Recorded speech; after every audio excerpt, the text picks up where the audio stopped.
Yes, this is Tactical Red and you're on Tactical United, and I'm talking about many things. Ronaldo going officially, which is always going to happen, but he engineered it. He's in control. Don't get it twisted. He's in complete control. Number two, I want to talk about the Glazer selling. Number three, I want to talk about Ten Hag. Number four, I want to talk about who we need to sign, if we're going to sign. So Ronaldo leaving.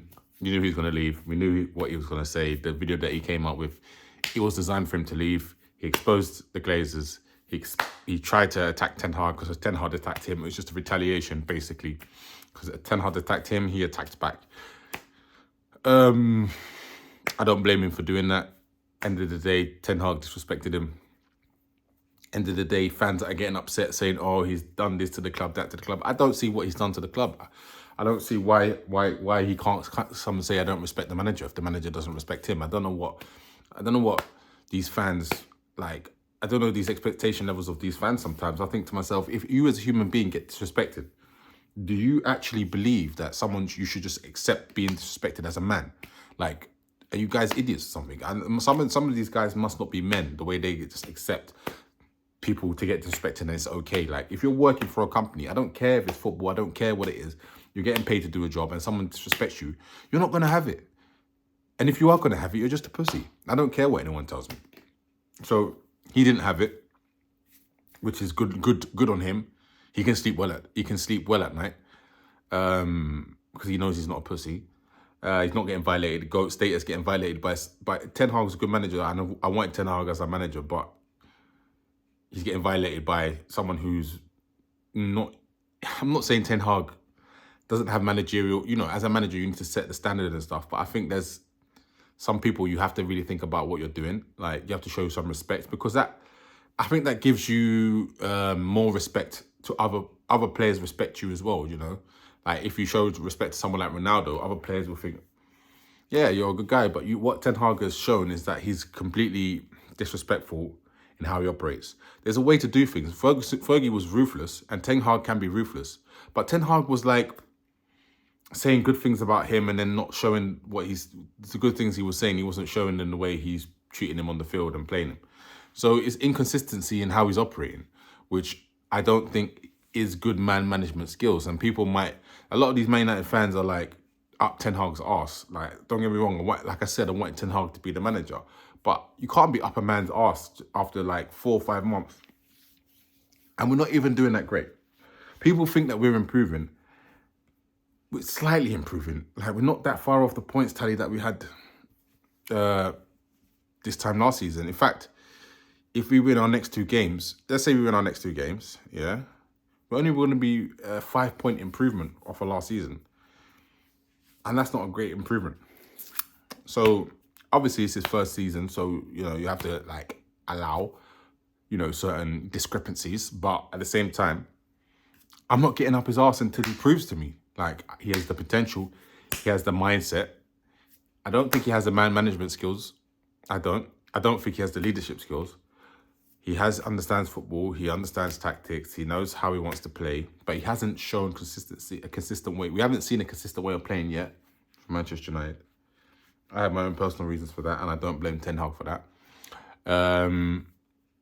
But ultimately,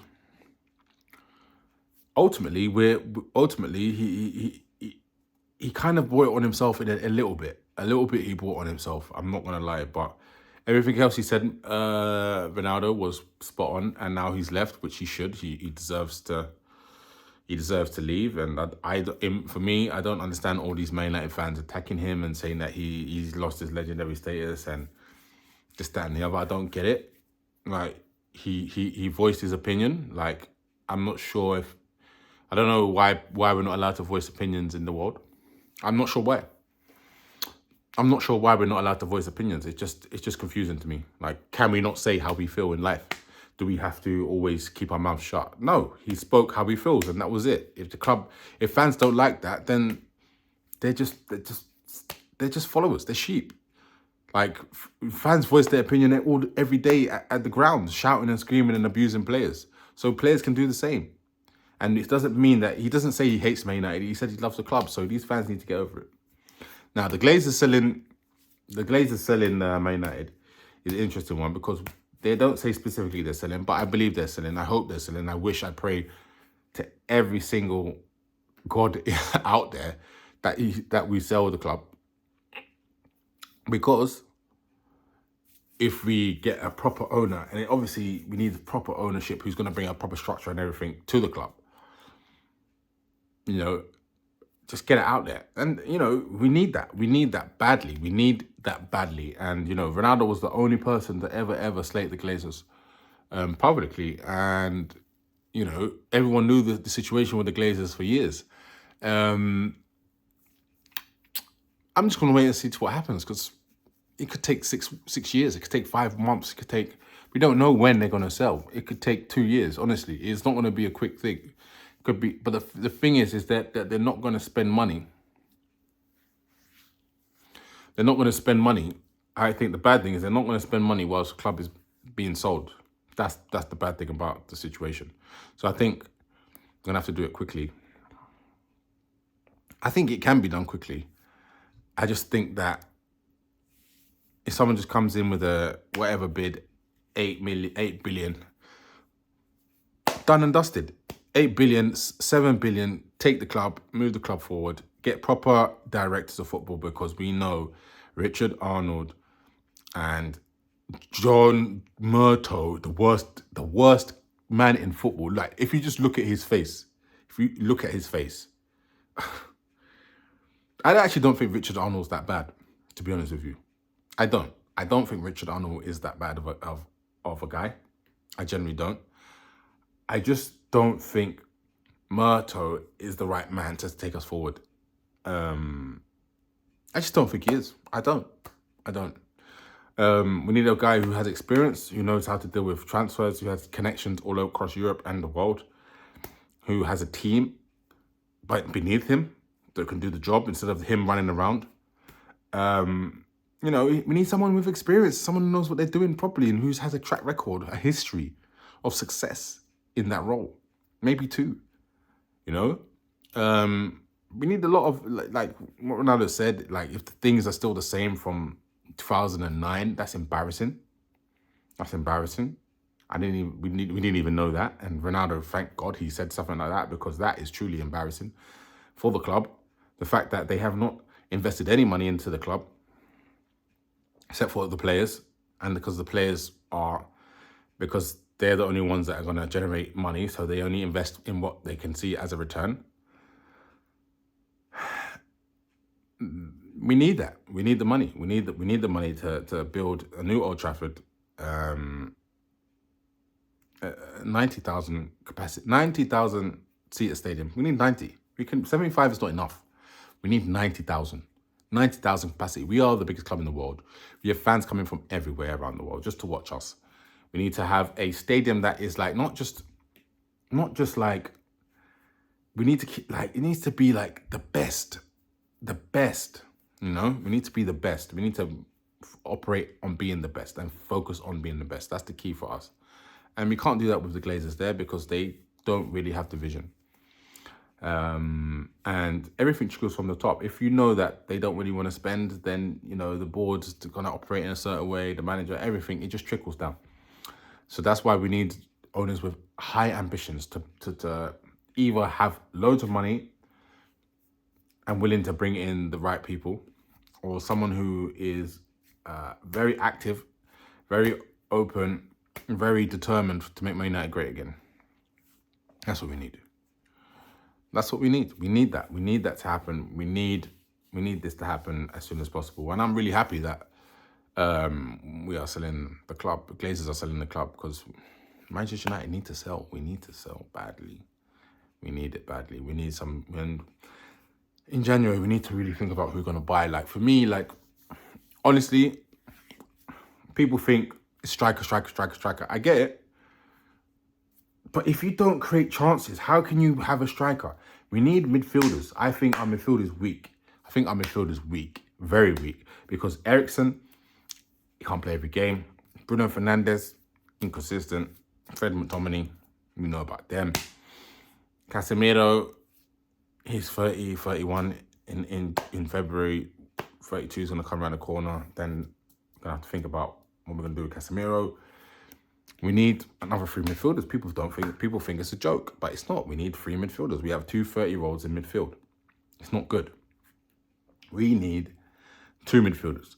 I would buy Enzo Lafille from I forget, it's the team in France. It's not, is it Rennes? Is it Rennes? I think it's Rennes. It's either Rennes or another French team. But Enzo Lafille, he's young, he's technical, he's gifted, he's very small, but he's like an Iniesta. He'll be a cheap option, 20 mil, 25 mil, max, maybe 30. But I wouldn't be surprised if there's other big European clubs that have already bought him, already got him tied down. And I would obviously get a striker, because obviously Ronaldo's gone. And that's the harder one. Obviously Gakpo is obviously probably the most obvious option. And he looks okay. He looks like he's got an all-round package about him. Like he's tall, strong, header, finishing, dribbling, pace. Yeah, he's got the package. There's no doubt about it. He's got the package. And I wouldn't say no to that. I wouldn't say no to Gakpo, not at all. Like, he's young as well. So, he ticks a lot of boxes. I don't think he's prolific. I don't think he's, like, fantastic, like, amazing. Like, could he be amazing? Yes. Is he amazing? No. But is he the best option that we probably have? Potentially. I can't really think of anything else. Ivan Toney is a no because of his legal case, and obviously I think the price that they would want would be 60 million, and I think he's a good striker though. I think Ivan Toney is probably better than Gakpo as a striker. I do believe that. But I think we just need more midfielders. I think, the reliance of our midfield is too much. It's too weak. We need just one. I would add another midfielder in January, and then in the summer, I would really buy 1 or 2 more. But I would definitely add 1 now because I think we're short there. I would consider, because Fred is just inconsistent. McTominay, do you know what the thing with McTominay? I would, how Ten Hag is using him as a sub is good, but I think he's bringing him on too much as a sub. Like, he's just going to McTominay, like, the first sub is always bring on McTominay for whoever. It doesn't matter if it's the left, if it's the centre-back, the right mid, the striker. It's just bring on McTominay. Just put him on the pitch. I don't know if he's got something in his contract where he has to play games, a certain amount of games. But he's just bringing him on every time. I think McTominay can be used as a sub to get goals. That's how I'll use him, 100%. For me, he's a Fellaini.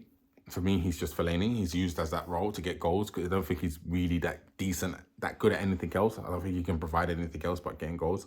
So we need like a midfielder who can actually hold the ball, pass the ball, move the ball, and control the play. And I think Enzo Lafille is a very good option for us, to be honest with you. And Gakpo, yeah, I'll take him. I think these 2 signings in January would boost the squad. They're players who can become better. They're not short-term, they're long-term, and it's different. We signed experienced players. We signed, stars, young stars. Gakpo is a potential star, but he's not a Sancho, he's not an Anthony, he's not been hyped and not been talked about and not been, people are after him, but I don't think it's the same level as Sancho and Anthony. And it's not they're not old, so I think these 2 other players that I would definitely consider buying because we need them. We need to boost the squad. The squad is weak. And I know they'll be looking at a right back. I don't think there's a cheap right back to buy. I think you have to consider something like a Max Aarons, as a backup. Something like that, because I don't want to spend too much, like 10, 15 million on a Max Aarons. I'll take that. He's a good backup. He's quick. He's attacking. Delo's good, obviously. But Max Aarons is a backup, and they could challenge it out with 2 different attributes. That's what I like. I like 2 players with different attributes. And then they can battle it out and try and see who wins. And Max Aarons is English as well, which is good. Always have, some sort of domestic players in the squad. So, yeah, I think that would work out for Manchester United. Max Aarons, Gakpo, and Enzo Laffy, which I would think Enzo Laffy would be 25 to 30 mil. I think Gakpo would be 35 mil, so that's 65, 60. And Max Aaron, so 85, 80 mil. I know he's pushing it. I know it's a lot of money. But, you know, what can you do in this world but spend money? Money is there to be spent, you know, and we're Man United. So we're trying to get back to the top. And I think those signings can get us back to the top. I think they'll have all great potential to grow and become Man United quality. Anyway, I'm Tactical Red. This is Tactical United. Have a great day.